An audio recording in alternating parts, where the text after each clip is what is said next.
1200파운드의 허상과 12월 9일의 진실. 손흥민의 귀환은 왜 리버풀이 아니었나? 누군가는 책임을 져야 한다. 런던 현지 시각으로 12월 3일 토트넘 호스퍼 스타디움 주변을 감돌던 기대감은 순식간에 공허한 분노로 바뀌었다. 지난주 영국 현지 타블로이드지와 일부 소셜미디어 계정들이 불을 지폈던 손흥민 12월 21일 리버풀전 방문 유력이라는 제하의 기사들은 결과적으로 팬들의 지갑을 노린 거대한 희망 고문이었음이 드러났다. 안표 시장에서 정가의 4배가 넘는 1200파운드 하나 약 210만 원까지 치솟았던 리버풀전 티켓은 구단의 공식 발표 한 줄과 함께 그 가치가 곤두박질 쳤다. 이것은 단순한 해프닝이 아니다. 프리미어리그를 떠난 지 반년이 지난 시점에서도 여전히 북런던의 경제 논리를 좌우하는 손흥민이라는 브랜드 파워가 얼마나 강력하고 또 위험할 정도로 거대한지를 증명하는 서글픈 단면이다. 토트넘 구단은 공식 채널을 통해 손흥민의 방문 일정을 12월 9일 화요일 챔피언스리그 조별 예선 SK 슬라비아 프라하전으로 최종 확정했다. 소식을 접한 팬덤의 반응은 그야말로 아비규환이다.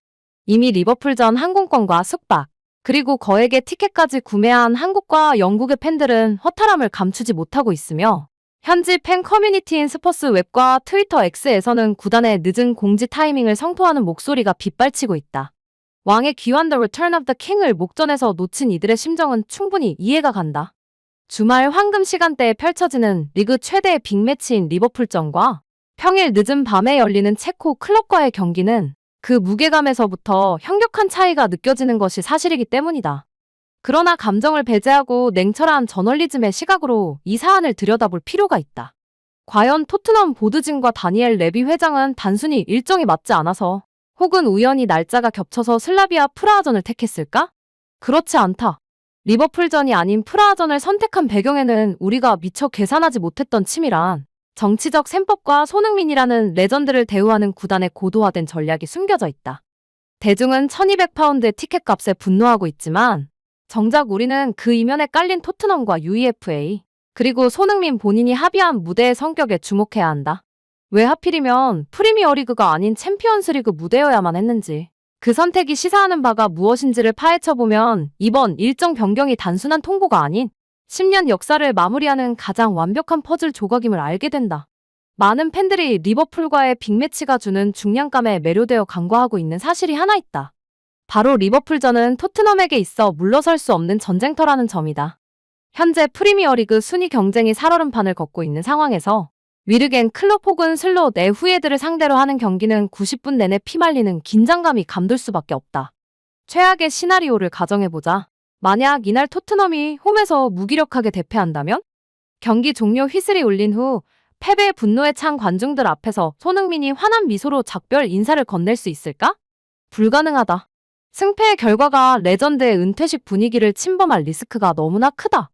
구단 입장에서 손흥민의 귀환 행사는 단순한 이벤트가 아니라 구단 역사상 가장 위대한 7번을 영구적인 아이콘으로 박제하는 대관식이어야 한다. 그러기 위해서는 승부의 불확실성이 제거된 오로지 축제의 분위기만이 지배할 수 있는 무대가 필요했고 객관적 전력상 토트넘이 압도할 가능성이 높은 슬라비아 프라하전이야말로 그 안전장치가 완벽하게 작동할 수 있는 최적의 시공간인 셈이다. 더욱이 챔피언스리그 UCL라는 무대가 갖는 상징성은 이번 일정 변경의 당위성에 쐐기를 박는다.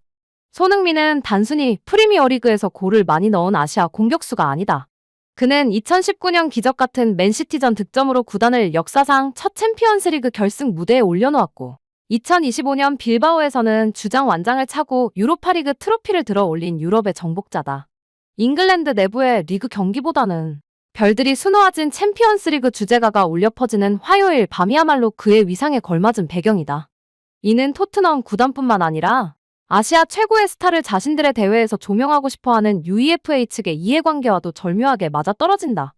리버풀전에서는 모하메드 살라와의 맞대결이나 경기 결과의 헤드라인을 뺏길 수 있지만 프라하전의 스포트라이트는 온전히 킥오프 전부터 종료 후까지 손흥민이라는 단 한 명의 주인공에게만 집중될 것이다. 이것이 바로 1200파운드의 티켓값을 지불한 팬들에게는 가혹할지라도 역사가 기억할 장면을 위해서는 반드시 12월 9일이어야만 했던 냉정한 이유다. 이렇듯 실리적인 명분과 상징적인 명예가 교차하는 12월 9일의 선택은 우연이라기엔 너무나 정교하게 맞아떨어지는 또 하나의 거대한 서사와 자연스럽게 연결된다. 계산기보다 더 정확하고 드라마보다 더 극적인 숫자의 마법. 바로 그가 화이트 하트 레인의 처음 발을 디뎠던 2015년과 작별을 고하는 2025년. 정확히 10년이라는 물리적 시간이 완성해낸 운명적 평행이론이 기다리고 있기 때문이다. 프로 스포츠의 냉혹한 생태계에서 한 클럽 유니폼을 입고 10년을 버틴다는 것. 이른바 테스티모니얼의 자격을 갖춘다는 것은 실력과 충성심, 그리고 운이 모두 따라줘야 가능한 기적에 가깝다. 2015년 레버쿠젠을 떠나 앳된 얼굴로 화이트 하트 레인에 입성했던 23세의 청년은 2025년 빌바오에서 유로파리그 트로피를 치켜드는 33세의 캡틴이 되어 그 기적을 현실로 만들었다. 그러나 이 완벽해 보이는 10년의 서사에는 치명적인 결함이 하나 있었다. 바로 제대로 된 안녕의 부재였다. 지난 8월 서울 상암 월드컵 경기장에서 치러진 그의 마지막 경기는 우리 한국 팬들에게는 더할 나위 없는 선물이었지만 지난 10년간 비가 오나 눈이 오나 N17 구역을 지켰던 런던의 현지 서포터들에게는 작별 인사조차 건네지 못한 채 떠나보낸 열린 결말과도 같았다. 손흥민 본인 역시 경기장에서 홈팬들에게 직접 작별을 고하지 못한 것이 늘 마음의 빚으로 남았다고 수차례 고백하지 않았던가.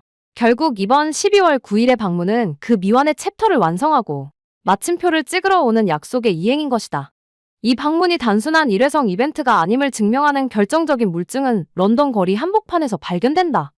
현재 토트넘 호스퍼 스타디움으로 향하는 길목인 토트넘 하이로드에서는 레들리 킹, 해리 케인의 상징적인 초상을 작업했던 영국의 유명 예술팀 모어스가 손흥민의 대형 벽화를 제작 중이다. 여기서 우리가 주목해야 할 디테일은 이 벽화의 디자인을 손흥민이 직접 고심하여 선정했다는 사실이다. 이것은 무엇을 의미하는가? 그가 잠시 들렀다가는 이방인이 아니라 경기장 옆 붉은 벽돌 틈새에 영원히 각인될 구단의 헤리티지 헤리티지 그 자체임을 선포하는 행위다. 90분 경기가 끝나면 전광판은 꺼지겠지만 거리의 벽화는 남아 앞으로의 10년, 20년을 지켜볼 것이다. 이처럼 런던이 그를 맞이할 모든 준비를 마친 가운데 우리의 시선은 자연스럽게 대서양 건너편, 그가 현재 몸담고 있는 미국 로스앤젤레스로 향하게 된다. 과연 은퇴 무대라고 폄하되기도 하는 MLS로 떠난 손흥민은 우리가 기억하는 그 날카로움을 여전히 유지하고 있을까? 혹자는 그가 런던에 추억팔이나 하러 온다고 생각할지도 모르겠다.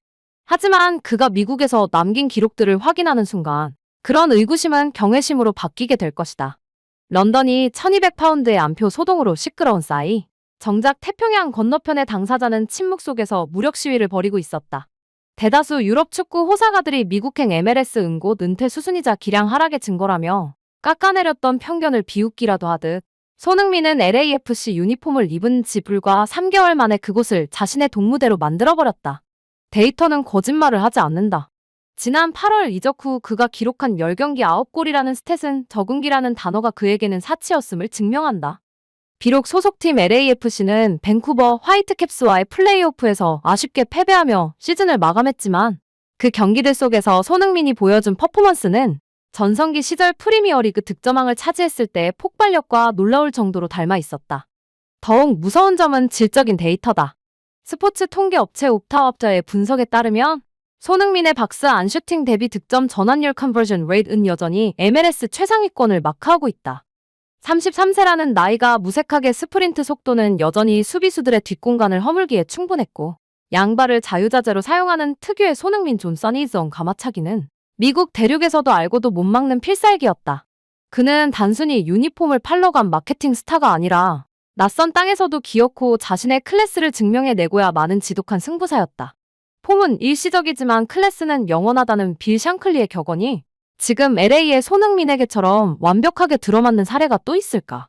결국 12월 9일 런던으로 돌아오는 손흥민은 녹슬어버린 옛 영웅이 아니라 여전히 날카롭게 벼려진 현재 진행형의 무기다. 그렇기에 이번 방문은 더욱더 가슴을 뛰게 한다. 만약 그가 초라한 모습으로 돌아왔다면 우리는 연민의 박수를 보냈겠지만 여전히 톱클래스의 기량을 과시하며 금이환영하는 그에게 우리는 경외의 함성을 보낼 수밖에 없기 때문이다. 이토록 서슬퍼런 감각을 유지한 채 돌아오는 그이기에 12월 9일 밤 토트넘 호스퍼 스타디움의 조명이 꺼지는 순간 우리가 마주하게 될 장면은 단순한 감동 그 이상일 것임을 확신한다. 이제 눈을 감고 다가올 12월 9일 화요일 밤의 풍경을 머릿속에 그려보자. 북런던의 차가운 밤 공기를 가르고 챔피언스리그 주제가인 The Dark Priest의 웅장한 선율이 울려 퍼질 때 토트넘 호스퍼 스타디움의 6만 2천여 관중석은 일순간 숨을 죽일 것이다. 그리고 어둠이 내려앉은 그라운드 위로 단 하나의 스포트라이트가 터널 입구를 비추는 순간 우리는 다시 한번 가슴이 벅차오르는 전율을 느끼게 될 것이다. 비록 그가 입고 있는 유니폼의 색깔은 다를지라도 등 뒤에 새겨진 SON이라는 세 글자와 그가 10년 동안 이 잔디 위에서 쏟아냈던 땀방울의 무게는 결코 변하지 않았기 때문이다. 어쩌면 이날 쏟아질 함성은 그가 2019년 맨시티를 무너뜨렸던 챔피언스리그 8강전의 포효보다 2020년 벌리 수비진을 초토화시켰던 70m 질주대의 환호보다 더 크고 더 뜨겁고 더 오래도록 이어질지도 모른다. 그날의 함성이 승리에 대한 환희였다면 다가올 12월 9일의 함성은 한 선수가 자신의 청춘을 온전히 바쳐 구단의 역사를 바꿔놓은 헌신에 보내는 숭고한 헌사 트리뷰트이기 때문이다. 그렇기에 리버풀전의 티켓을 놓친 아쉬움도 1200파운드의 금전적 손실도 이 역사적인 순간 앞에서는 사소한 소음으로 사라질 것이다. 승패의 긴장감이 사라진 그 자리에는 오직 서로를 향한 고마움과 그리움, 그리고 토트넘의 캡틴으로 살다 간 한 남자에 대한 존경심만이 가득 찰 것이 분명하다. 토트넘의 시계는 멈추지 않고 앞으로도 계속 돌아갈 것이다. 새로운 영웅이 탄생하고 또 다른 승리의 기록들이 쓰일 것이다. 하지만 우리 모두는 알고 있다. 화이트 하트 레인의 낡은 벽돌부터 최신식 스타디움의 잔디 한 포기까지 구석구석 서려있는 손흥민의 낭만을 대체할 수 있는 것은 이 세상 어디에도 없다는 사실을 말이다. 10년이라는 긴 항해의 닻을 내리는 12월 9일. 그 밤은 그렇게 토트넘 역사상 가장 아름답고도 슬픈 페이지로 기록될 것이다. 마지막으로 이 글을 읽고 있는 당신에게 묻고 싶다. 만약 운명이 허락하여 12월 9일 그 밤 런던의 관중석 한가운데 당신이 서 있게 된다면 돌아온 우리의 영원한 캡틴을 향해 어떤 문구가 적힌 플래카드를 들어 올리겠는가? 당신의 마음속에 간직해둔 그 한 문장이 어쩌면 1200파운드의 티켓보다 더 값진 진심일지도 모른다.